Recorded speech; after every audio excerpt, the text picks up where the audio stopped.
नमस्कार, मैं हूं आपके साथ प्रियंका शर्मा। मेरे साथ हैं इस खास इंटरव्यू में मेरी सहयोगी पुनीता भी। आज जिस शख्सियत के साथ हम आपको रूबरू कराने जा रहे हैं उनकी इन दिनों काफ़ी चर्चा हो रही है। दरअसल नरेंद्र मोदी का हनुमान इन्हें कहा जाता है, क्योंकि खुद को बोलते हैं कि मैं प्रधानमंत्री नरेंद्र मोदी का हनुमान हूं। इनकी पार्टी यानी कि एलजेपी-आर यानी रामविलास ने अभी 100% स्ट्राइक रेट के साथ लोकसभा चुनावों में दमदार और धमाकेदार जीत दर्ज की है। बहुत बहुत स्वागत है Chirag Paswan ji. Thank you so much. तो चिराग जी, अब एक महत्वपूर्ण जिम्मेदारी आपको मिली है। हाजीपुर से आप सांसद बने हैं, केंद्रीय मंत्रालय की अब जिम्मेदारी है, आगे बजट भी बहुत नज़दीक है। तो ऐसे में क्या कुछ खास होगा जो आपकी तरफ से बातें रखी जाएंगी कि बजट में उन बातों का खास ख्याल रखा जाए? देखिए, बजट में तो डेफिनेटली यस, हम लोग बातों को बजट के माध्यम से देश की जनता के सामने ज़रूर रखेंगे। बट मैं वैसे भी मानता हूँ कि फूड प्रोसेसिंग का अपना बहुत महत्व है, ख़ास तौर में भारत जैसा देश जो कृषि प्रधान देश है। जिस राज्य से मैं आता हूँ, बिहारी हूँ, बिहार में किसान ही सबसे ज़्यादा बिहार के राजस्व में अपना योगदान देते हैं। ऐसे में हमेशा से मेरा मानना रहा है कि फूड प्रोसेसिंग के माध्यम से ना सिर्फ हम लोग किसानों की ज़्यादा आर्थिक मदद कर सकते हैं, बल्कि फ्यूचर ऑफ द कंट्री भी कहीं ना कहीं फूड प्रोसेसिंग रहा है। जब मुझे इस विभाग की जिम्मेदारी, और मेरे लिए बहुत सौभाग्य और संजोग की बात है कि जिसका जिक्र मैं अक्सर करता रहा, वही जिम्मेदारी मुझे मेरे प्रधानमंत्री जी ने निभाने के लिए भी दी।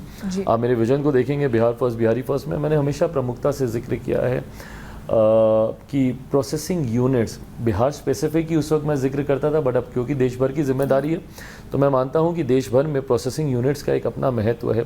बट बिहारी हूं इसलिए उदाहरण बिहार के देता हूं। जिस क्षेत्र से मैं आता हूं, हाजीपुर, वहाँ का केला, अब वही केला डाउन साउथ जाता है, केले के चिप्स में बनकर इतने महंगे दामों पर बिकता है। अगर उसी की ही प्रोसेसिंग हाजीपुर में ही होने लग जाए और वहीं पे उसकी पैकेजिंग हो जाए, वहीं पे मार्केटिंग हो जाए, तो किसानों को उसका ज़्यादा दाम मिलेगा, राज्य का राजस्व भी बढ़ेगा।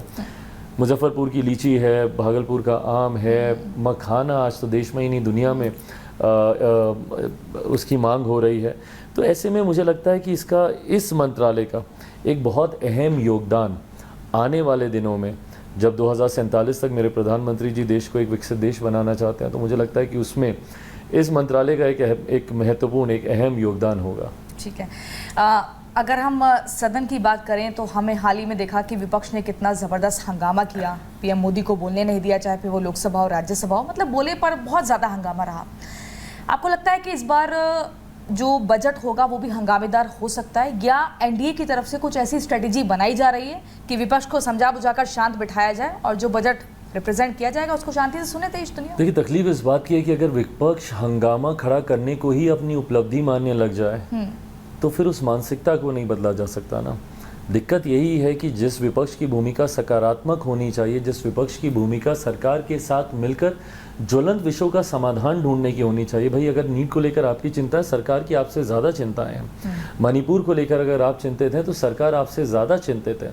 हम लोग भी चाहते हैं कि जल्द से जल्द मणिपुर में शांति स्थापित हो, जैसी व्यवस्था पहले थी वैसे ही व्यवस्था वहाँ पे स्थापित हो, उसके लिए सरकार भी चिंतित है। बट आप हंगामा करके you are not helping anybody, neither us, सरकार को भी आप मदद नहीं कर रहे हैं, ना ही जिन लोगों की आवाज़ आप उठाना चाहते हैं उनकी भी मदद नहीं कर रहे हैं। एक उदाहरण, जिस दिन राष्ट्रपति जी के अभिभाषण पर चर्चा शुरू होनी थी, विपक्ष ने उस दिन का पूरा दिन बर्बाद कर दिया नीट पे हंगामा करके कि नीट पे पहले चर्चा हो, जबकि यही 150 साल पुरानी पार्टी है जिन्होंने परंपराएं रखी हैं, जिन्होंने सेड अनसेड रूल्स जिन्होंने रखे हैं, जिसके तहत राष्ट्रपति जी के अभिभाषण पर आए धन्यवाद प्रस्ताव से पहले कोई और विषय पर चर्चा हो ही नहीं सकती। और आपके पास चेयर ने भी आपको पूरी अनुमति दी कि भाई आपको जितनी चर्चा करनी है आप कर लीजिए, आपको नीट पे बोलना है, मणिपुर पे बोलना है। इस डिबेट में राष्ट्रपति जी के अभिभाषण पर आए धन्यवाद प्रस्ताव में आपके पास पूरी स्वतंत्रता होती है हर विषय पर बात करने की, पर आपने पूरा दिन बर्बाद किया। क्या मदद कर ली आपने उन नीट के छात्रों की उस दिन को जाया करके? अगर आप उस विषय को सदन के पटल पे रखते, सरकार भी अपनी तरफ से बातों को रखती, क्लैरिटी आती क्या हो रहा है नहीं हो रहा है। पर वही मैं कह रहा हूँ कि अगर विपक्ष अगर हंगामा खड़ा करने को ही अगर अपनी उपलब्धि समझने लग जाए तो आने वाले बजट में भी ये लोग यही करेंगे।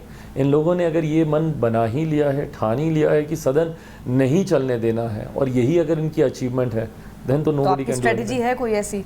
देखिए, हम लोग सरकार चला रहे हैं, सरकार का हम लोग हिस्सा हैं। ऐसे में हम लोग ज़रूर चाहेंगे कि सदन सुचारू रूप से चले, हर विषय पर चर्चा हो।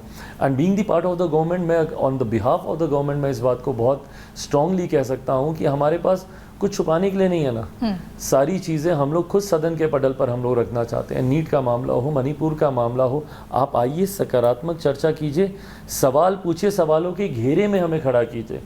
हम लोग बाध्य हैं आपको जवाब देने के लिए, हम लोग देंगे। बट हंगामा करके ना आप हमारी बात सुनते। अब उस दिन प्रधानमंत्री जी ने कितने विषयों पर बात की, अगर उस दिन वेल पे जाने की बजाय एक बार प्रधानमंत्री जी को सुन लेते। एलओपी ने इतनी उनकी भूमिका इतनी नकारात्मक थी, आपने ना सिर्फ आपने वेल में लोगों को भेजा, बल्कि when the prime minister was talking, एक बार आप हेडफोन लगा के सुनते तो क्यों क्या कह रहे हैं। कितनी बार उन्होंने हेडफोन्स नहीं लगाए हुए थे। सो ही डजंट इवन नो कि प्रधानमंत्री वहाँ पे क्या बोल रहे, नहीं बोल रहे। बोलते कुछ गलत बोलते, आप घेरते, वहीं पे सवाल जवाब होते। खूबसूरत लोकतंत्र में यही भूमिका होती है। सत्ता पक्ष विपक्ष के बीच में जितने सवाल जवाब हों, वो उतनी खूबसूरत, उतना ही मजबूत लोकतंत्र उभर कर आता है। बट ये भूमिका को विपक्ष को भी समझना ज़रूरी है। अगर हम एलओपी की बात करें, leader of opposition Rahul Gandhi की, तो सदन में उन्होंने जो बयान दिया उसकी देश भर में काफ़ी आलोचना हो रही है। एक हिंदू हिंसक, और दूसरा उनका ये कहना है कि हमने अयोध्या जीतकर राम आंदोलन को खत्म ही कर दिया है। इसको लेके एक समाज में ऐसी नाराजगी है कि कोई पुतले फूंक रहा है, कोई पोस्टर या तस्वीर पर कालिख लगा रहा है। आप क्या कहेंगे? देखिए, सबसे पहली बात तो मैं भी आस्तिक हूँ और महादेव में मैं बहुत विश्वास रखता हूँ, महादेव का भक्त हूँ। ऐसे में जब वो सदन में महादेव की तस्वीरों को लहराते हैं तो महादेव का भक्त होने के नाते मुझसे कतई बर्दाश्त नहीं होता ये। और ना सिर्फ आप तस्वीर को लहरा रहे हैं, आप उसको टेबल के ऊपर रख रहे हैं, उसके ऊपर आप कागज़ पत्री आप रख रहे हैं। ये कोई भी हिंदू धर्म में विश्वास करने वाला, कोई भी आस्तिक कभी इस बात को बर्दाश्त नहीं कर पाएगा। ऊपर से हिंदू हिंसक होते हैं। ये क्रोनोलॉजी को हम लोग को समझने की ज़रूरत है, किस तरीके से टारगेट किया जाता है सनातन धर्म को। ये वही एलओपी हैं जो कुछ दिनों पहले तक शक्ति के विनाश की बात करते थे। ये वही पार्टी है जिन्होंने भगवा आतंकवाद को गढ़ने का काम किया, इस टर्मिनोलॉजी को गढ़ने का काम किया।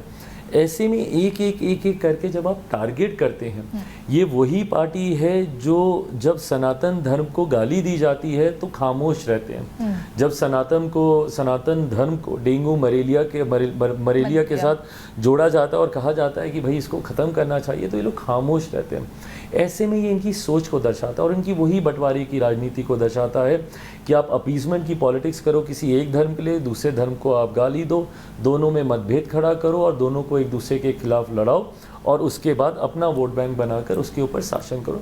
ये सोच के साथ जब कोई राजनीतिक दल चलता है और ख़ास तौर पर कांग्रेस जैसी 150 साल पुरानी पार्टी जब इस सोच को बढ़ाती है, और इससे ज़्यादा दुर्भाग्यपूर्ण क्या होगा कि सदन के पटल में हिंदू हिंसक होते हैं, ये बात किसी और ने नहीं, खुद एलओपी के द्वारा कही गई।